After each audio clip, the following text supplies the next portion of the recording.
Welcome back to Interview Ninja Step 69. We're going to try and help Corbin develop his social intelligence by helping him become aware of the bigger picture of human societies. How cultures have a powerful influence on individual behaviors and beliefs. This may seem a bit abstract, but we're trying to take Corbin from normal to good, and then to great, and then to excellent.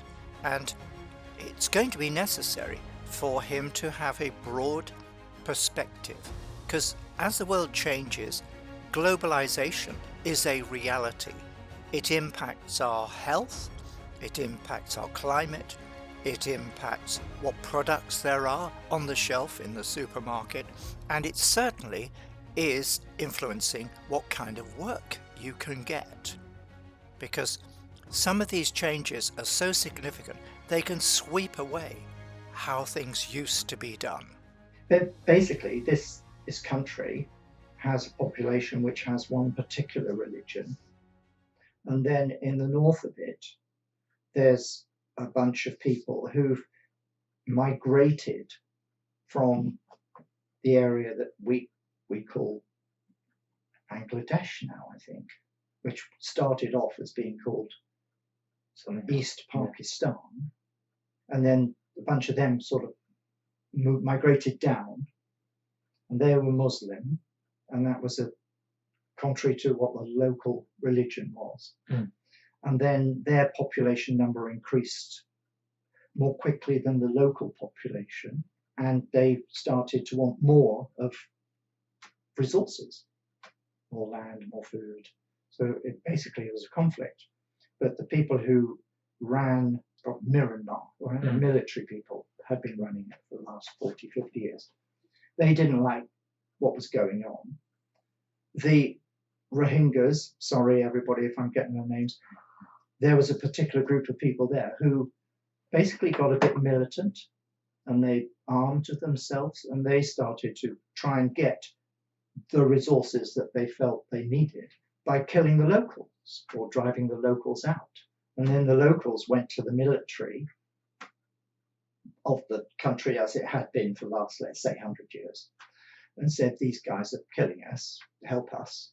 So the military went in gangbusters and totally annihilated. They totally they really went in big time. All right. And they went in to the extent that some people say it was ethnic cleansing and massacre and stuff. That's now. It's happening now. Oh, really? Yeah. Are you going to Vietnam? I am. And are you going to Thailand? I am. Okay. There's two places I'm definitely going in Southeast Asia. One is Vietnam and one is Thailand. And I have to choose between Cambodia and Laos. Okay. Because they sit in the middle of Vietnam and Thailand. Okay.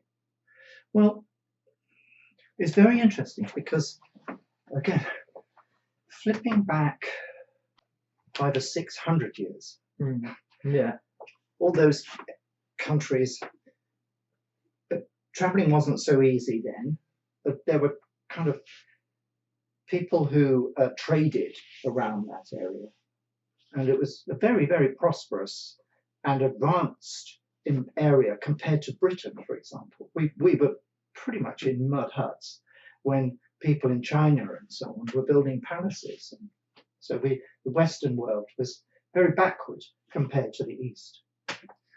And especially the areas we now think of, like Iran, Iraq, and so on, as just sort of we don't appreciate just how far ahead of us they were. And then we had our so-called Renaissance, and we had travelers and traders, and so the West came right up, and the East effectively stayed where it was, far more so. It's not that they've gone down particularly. So when you go to Thailand and so on, it's a rich, rich culture, but it hasn't changed a hell of a lot in the last 500 years. So these are very old traditions. So the West has had an influence on the East where you're going, and Christianity call them missionaries and stuff, Yeah. have gone over there and tried to convince them that their gods are all wrong and so on, or their way of life is all wrong. And first of all, it was Christianity, and the more later kind of invasion of ideology is democracy. So we think societies should run on democracy, and what we call fairness. So it doesn't matter how you view that. What I'm trying to do, because you're going over there, is I want you to get the most out of that experience and broaden yourself from the perspective of not just looking at old buildings and saying, aren't they cool? Yeah, wow. Yeah. Wow. Yeah. And I'd like you to sort of really think deeply, culturally, what has gone on in these countries in the last several hundred years, and then the last 100 years, and the last 50 years, and the last 10 years. Because those countries are changing, and they are changing blisteringly quickly compared to Us now. Compared to us, yes. I actually think our society is almost stagnated, but they're going gangbusters. So the reason I mentioned this country we used to call Burma, I think it's called Myanmar now. Myanmar. I think it might still be called Burma. No, I'm sure it is. I know that's the one that's northwest of Thailand, isn't it? Yes. If you had a map, No, it is. Yeah. You're absolutely right. It is. Yes. That was kind of. And there's a border there between Thailand and Myanmar. In fact, they did say to us, that's the list of. They said you can go there. It's like Thailand minus 50 years. Apparently, it's like a more traditional version of Thailand, but don't go to the north. Is what they said to the travel agents. Yeah. Well, if you go up north, some people call it the Golden Triangle. Okay, and the main industry there is drugs. That's where the drugs get grown. Yes, I think it was it was the military zone that they were talking about. Well, again, now in the last 2 years, there's a military zone because of this Myanmar, because of these Rohingyas. Yeah. Now there's a counter pressure from the Muslim groups to spread, and Muslim groups have been spreading pretty aggressively since 632 AD, because of Muhammad. Part of the foundation of the success of Islam was that if you were in an army that believed in Muhammad, you would win. And so they had that amazing confidence that they were always going to win. There were a few setbacks, but basically Allah would win it for you. And that ideology kept them going and spreading, because the way the society internally solved its problems was to be continually expanding. And they expanded into India, and they expanded on down. They're still expanding. The Muslim ideology is still expanding. Go to Birmingham, or London, or whatever. Muslims are still expanding, and I'm not saying that's a good thing or a bad thing, but it's an ideology. So you get population growth, you get ideologies, and some ideologies are less tolerant of other ideologies. Now, the Muslim tradition was always to be open-minded towards other ideologies. They always used to coexist with Christians and Jews and things like that. Okay, but as more extreme Muslim ideologists have gotten going, you've got an outfit like ISIS. We've got more important things to talk about. And let me say, video jumps here to me talking about my own close shave I had when I went to America to work on the space program, and suddenly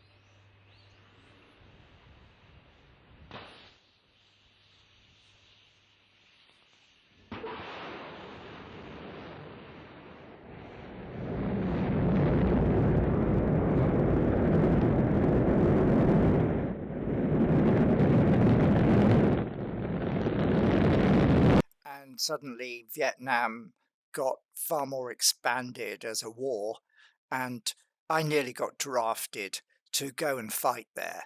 So I'm explaining to Corbyn a bit about the background to that. Not too much, obviously, because this is about you and interviewing.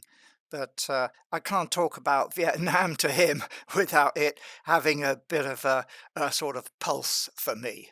The elites of the superpowers like to fight what's called proxy wars. They find a country that's the meat in the sandwich between the different ideologies, and they have a war there. It's cheaper and less dangerous to their own citizens, and it problem is it never really resolves anything. And those wars are going on now in different parts of the world. As I talk to you now, there's Syria's been completely knackered by it. Afghanistan, or Afghanistan as it's called, has only just gone down the tubes. Libya, oh, it's a long list. Anyway, I better shut up and let's get on with this interview ninja course. Part of what makes this difficult for me is I've been to a lot of these countries. I've met the citizens there. I've seen their struggle to build themselves a better society. And when you visit places like Lebanon and Beirut, for example, and you go around the fantastic Roman ruins, which was another culture that was big in conquest, you can't help thinking, how often are we just going to go on doing this? And it's only, in the end, it's the citizens of those superpower countries who get fed up with it all. And then they draw a line and it all stops. But of course, the elite then starts off somewhere else. They put out a competitive contract to Boeing and Sikorsky to come up with a heavy lift helicopter. And I was hired to go out there as part of a design team to upgrade the Chinook so it could do it. But while I was there, Vietnam really got going. And the Chinooks that were in Vietnam as troop carriers, and they evolved them to be helicopter gunships as well. I'm not proud of this, but they used to put a row of machine guns along the side of it and just fly them over places in Vietnam. Yes, yeah. And there was a particular trail that went from North Vietnam down to South Vietnam, and it was called the Ho Chi Minh Trail. There's a guy in charge of North Vietnam was Ho Chi Minh, and he was a communist ideologist.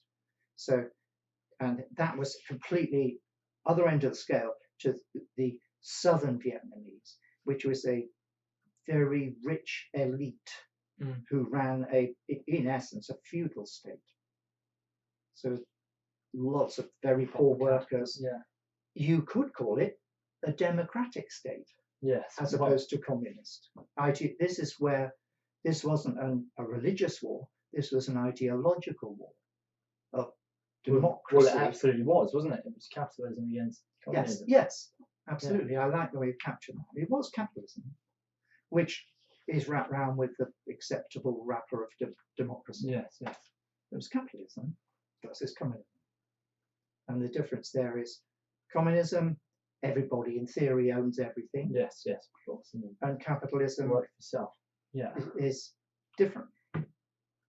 If ideologically, capitalism says everybody works hard and that makes the society richer as a whole. Or in our country, socialism, the motto of socialism is from each according to their ability and to each according to their need. As a member of that society, you do your best to help your society. And so what we have now in some countries is the individual is more important than the society and the group. And that's the fight in our country between Labour and Conservative. The socialists in this country believe let's say, spending the assets of the country on social housing, more houses for the poor, less mansions. Yeah. Whereas if Labour were in charge, and every now and then they do get in charge, they want to spend the money on social housing. But then what happens is all the people who've got the money run away and take their money away and put it somewhere else. And so the whole country becomes poorer. Not always, but it tends to become poorer. And then everyone gets poorer. So it's a hell of a choice between, do you let these fat cats get richer and richer and richer in the hope that some of it will filter down? It's called the trickle-down effect. Yes. Or do you bang them in prison and distribute their assets and, you know, make sure nobody earns less than a certain amount of money and everybody has a roof over their head? Now, that's the dilemma we face in this country, and it goes backwards and forwards. In Europe and places like Scandinavia, in step 70, we're going to continue with giving Corbyn this global briefing on the main issues of the day and what he's likely to encounter as he goes into these different cultures. Things like different religions, capitalism, communism, socialism, you name it, democracy, all those kinds of things, because it's important that he gets a broad view. That may or may not be relevant to an interview, and indeed it may or may not be relevant to you, and you might well have quite different opinions as to which of those is important and which of my views, as I've expressed them here with Corbyn, are right or wrong. If you do find them offensive in any way, I apologise deeply, because it's my intention to be as neutral as I can, so that Corbyn and you can make your own decisions about the issues of the day. Because let's face it, it's far more important to you than it is to me.